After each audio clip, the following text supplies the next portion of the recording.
Hello, my name's Ellie and I am one of the education trainees here at the Wordsworth Trust. Today, for Tuesday Treasures, I'm going to be talking about this notebook. It's a really nice object. It is bound in something called vellum, which is calf skin, and it's very delicate, it's quite small, and it's got lots of different things in it. Basically, it was used by Mary and Dorothy Wordsworth, who were the wife and sister of William Wordsworth, for things like noting down some accounts for when they were living at Rydalmount and some recipes that they would have used.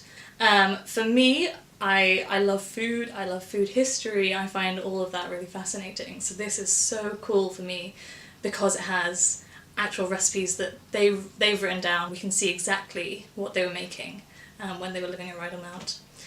One that I'm particularly interested in is the recipe for blancmange in this notebook. And that is because blancmange itself is a dish that has gone through so many different changes throughout history. Basically, it started out in around the 12th century as a kind of savoury dish using chicken and some almonds and some rice, almost kind of rice pudding kind of consistency, we think. And obviously today it's completely different. It's a very sweet pudding made with milk and lots of sugar. So how did it, change that much and still be called blancmange? Well, blancmange is actually just literally means white food, and throughout history it has been white all the way through.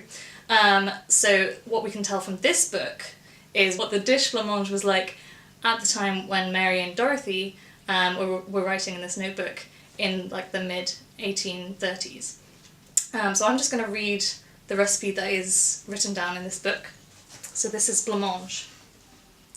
Pour a pint of boiling water over 2 ounces of isinglass. When dissolved, strain it off, put to it 1/4 pound of sweet almonds and 12 bitter, beaten fine in a mortar with 3 spoonfuls of orange flower water and a pint of cream. Put in sugar to taste, boil 1/4 hour, stirring all the time. Strain it off, stirring till it becomes thick. Put it into moulds. So that is the recipe that we think Mary Wordsworth has written down in this notebook for blancmange. So the interesting thing about that recipe for me is that it mentions isinglass, which I had never heard before I had read this recipe. But it's actually what they used to use in the 19th century before gelatin was kind of readily available in supermarkets. So isinglass is a type of gelatin that you get from the bladder of a sturgeon, which would have been available at the time when Mary Wordsworth was making this blancmange. So in the medieval times, the chicken or the meat in the dish was used as the thickener. But obviously by the time it's got to this point, it's more of a sweet recipe. You don't want to be putting a whole chicken in there.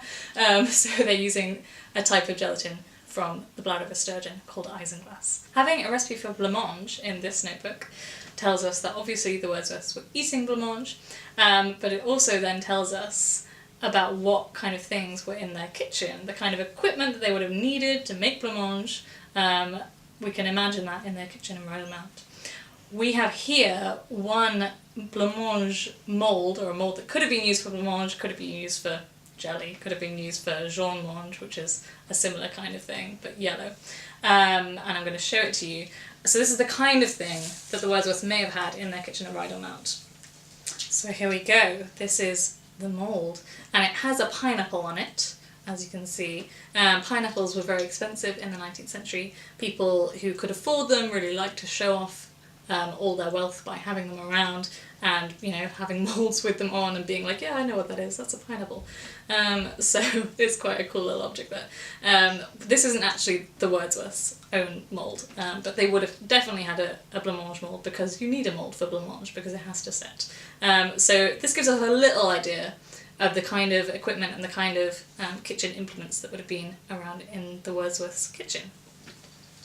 The reasons why this book is so special are many. One, for me especially, because if you think about food history, and for food historians this is a really cool object because it tells you exactly how an ordinary family would have been making blancmange at this time in history. So it's like a little snapshot in the massive history of blancmange.